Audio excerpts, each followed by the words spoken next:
അശുമോൻ കുറെ ട്രോഫി കിട്ടില്ലേ? എന്തിനൊക്കെ ട്രോഫി? എന്തിനാ ഇപ്പൊ ട്രോഫി കിട്ടിയത്? LSS വിജയി ആയതിനല്ലേ? അപ്പൊ ഇപ്പൊ കയ്യിലുള്ള ട്രോഫി ആയിരുന്നാ?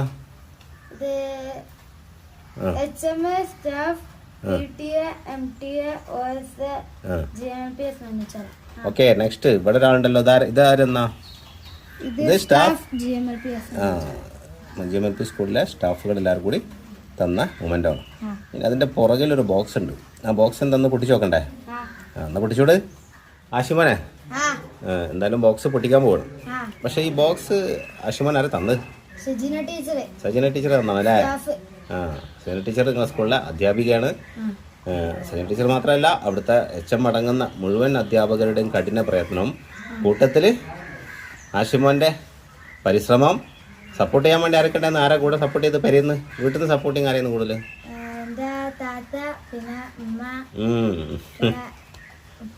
എല്ലാവരും ഉണ്ടായിരുന്നു. അപ്പോൾ ജാസിയാണ് കൂടുതൽ സപ്പോർട്ട് ചെയ്തത്. ഓക്കെ, അപ്പോൾ എന്നാ ഞാൻ പൊട്ടിക്കല്ലേ? അപ്പോൾ സജന ടീച്ചർ തന്നാണ് ഇത്. ഇതൊരു വീഡിയോ ആണ്. എന്താണെന്ന് വെച്ചാൽ ഇതുപോലെ ഇപ്പോൾ പഠിക്കുന്ന വിദ്യ നേടുന്ന കുട്ടികളുണ്ടല്ലോ, 4ാം ക്ലാസ്സിൽ നിൽക്കുന്ന. അപ്പോൾ ആദ്യം അടുത്ത പ്രാവശ്യം നേടുന്നാണ് പറയുന്നത്. അതിനുള്ള കഠിന പ്രയത്നത്തിലാണ്. അപ്പോൾ അതുപോലെ ഓരോ കുട്ടികളും എന്ത് ചെയ്യട്ടെ, നന്നായിട്ട് പരിശ്രമിക്കട്ടെ. വിലപ്പെട്ട സമയം അറിവ് സമ്പാദിക്കാൻ വേണ്ടി പരിശ്രമിക്കുക. എന്നിട്ട് എന്ത് ചെയ്യുക, സ്കോളർഷിപ്പിന് അർഹരാകുക. മനസ്സിലായി? അതൊരു പ്രോത്സാഹനമാണ്. നന്നായിട്ട് മികവ് പുലർത്തുന്ന കുട്ടികളെ പ്രോത്സാഹിപ്പിക്കുക എന്ന നിലക്കാണ് LSS പരീക്ഷ ഒക്കെ വരുന്നത് അല്ലേ? അപ്പോൾ അതുപോലെ കൂടുതൽ കുട്ടികൾക്ക് എന്ത് ചെയ്യട്ടെ, LSS നേടാൻ സാധിക്കട്ടെ എന്ന് ആശംസിച്ചുകൊണ്ട് നമ്മൾ ഈ പെട്ടിയാണ് പൊട്ടിക്കാം.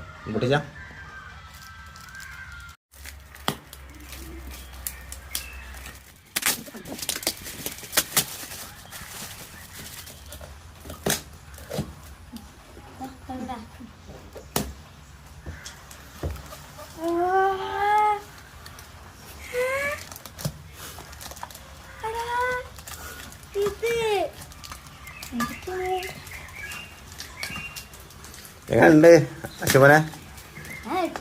നെട്ടിത്തെരിച്ചില്ലേ? അപ്പം അങ്ങനെയാണ്. അപ്പോൾ ആശുമൻ എന്ത് ചെയ്തറിയോ? വിലപ്പെട്ട സമയം എന്ത് ചെലവഴിച്ചു? LSS ചെലവഴിച്ചു. LSS വേണ്ടി മാത്രമല്ല, പഠിക്കാൻ വേണ്ടി ചെലവഴിച്ചു. അപ്പോൾ ആ സമയം മുഴുവനും ഈ മറ്റുള്ള എന്താ പറയുക എൻജോയ്മെൻറ്റ് മാത്രമായിട്ട് നടന്നാൽ, കൂടുതൽ സമയം ഫോണിന് മാത്രമായിട്ട് ചിലവഴിച്ചാൽ ഇതൊന്നും ആശുപത്രി നേടാൻ സാധിക്കില്ലായിരുന്നു അല്ലേ? അതിനിടയിലൂടെ നമ്മളെ കാര്യങ്ങളൊക്കെ നടന്നു. നമ്മളെ വീഡിയോ പർപ്പസും കാര്യങ്ങളൊക്കെ കൂടെ ഉണ്ടായിരുന്നു. എങ്കിലും അനാവശ്യമായിട്ട് സമയം നഷ്ടപ്പെടുത്താതെ ഉള്ള സമയങ്ങളിൽ ആവശ്യത്തിന് വേണ്ടി ചിലവഴിച്ചു. അപ്പോൾ അങ്ങനെയുള്ള കുറച്ച് സന്തോഷങ്ങൾ ആശുപത്രി നേടാൻ സാധിച്ചു. ഇനി ഇതുപോലെ ആദ്യം നേടണം കേട്ടോ. റെഡിയല്ലേ? ആദ്യം നേടണം. ഇതുപോലെ നിങ്ങളെപ്പോലെ വിദ്യാഭ്യാസം നേടിക്കൊണ്ടിരിക്കുന്ന കുട്ടികൾക്കൊക്കെ എന്താട്ടെ അങ്ങനെയൊക്കെ നേടാൻ സാധിക്കട്ടെ അല്ലേ? അതല്ലേ പറയാനുള്ളത്? അപ്പം ഞാൻ ആശയം പറയും. ഇനി എന്താ പറയാനുള്ളത്? വീഡിയോയും കളിയും ചിരിയും മാത്രമല്ല, നമ്മുടെ പഠനത്തിലും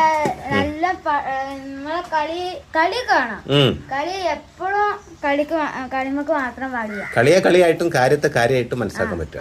അങ്ങനെ പ്രവർത്തിച്ചാൽ ഇതുപോലെ കുറച്ചാണോ കളി വേണം. അല്ലെങ്കിൽ കളി വേണ്ടെന്ന് ആരും പറഞ്ഞില്ല. കളി വേണം, പക്ഷെ ഫുള്ള് കളിക്കായ പിന്നെ നമുക്ക് വിലപ്പെട്ടതൊക്കെ പലതും നഷ്ടപ്പെടും. ഓക്കെ, അപ്പം അങ്ങനെ അഭിമാനകരമായ നേട്ടം കൈവരിക്കാൻ മനുഷ്യരയിലും അതുപോലത്തെ മറ്റുള്ള വിദ്യാഭ്യാസ സ്ഥാപനം കുട്ടികൾക്ക് സാധിക്കട്ടെ എന്ന് ആശംസിക്കല്ലേ? Okay, thank you.